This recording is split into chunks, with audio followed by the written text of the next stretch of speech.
Luna para sa uban, para masalba kita o para kita maluwas.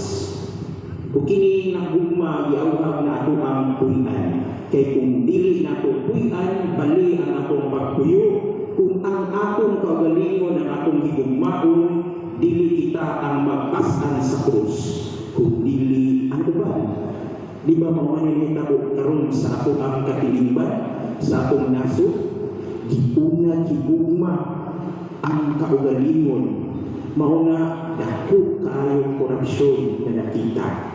Kinsa may nagsuffer, kinsa may nagantos, kita kung ang kadaghanan. Diba? Kung ginahon ay ang kaugalingon, dili ang tao ang nakigugma sa kaugalingon ang magpasan sa krus, kung dili ang uban. Kung siguro sa pagtanaw nato, pagsugpong nato, sa debosyon nato, sa Nazareno, Jesus Nazareno, kita giawhag na dili nato unahon ang atong kaugalingon. Ato ang tanaw na pareho ni Jesus nagpakaubos. Itagaag luna ang uban para masalba. And this is a love that gives life. A love that enables others, no? Bisan sa kalusod, naayapi kaluwasan.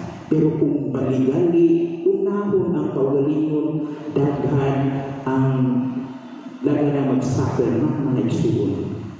Manang siguro ang imahin o ang emosyon nato sa Jesus Nazareno, very relevant karon. Dili unahon ang kaugalingon, unahon ang uban. No, kay hinumat nangalagad, pero ang pangutana, kinsa may gialagaran, basi ang kaugalingon. Kay kung kana ang ako ang panglantaw. Chairman sa Commission of Justice, Peace and Integrity Operations sa Agustinian Province of Santo Niño, Cebu, Philippines, si Reverend Father Harold C. Langlahi Luis A. Lai Masipag Pakpak. Kung gabaw sa tanan, ngadto sa atong ipasidunggan ining atong selebrasyon karon, ang atong Diyos nga Batang Isos si Señor Santo Niño, ato siya dayon sa pinakamasipag Pakpak. Viva el Señor! Viva el Señor! Viva el Señor Santo Niño! Viva el Señor!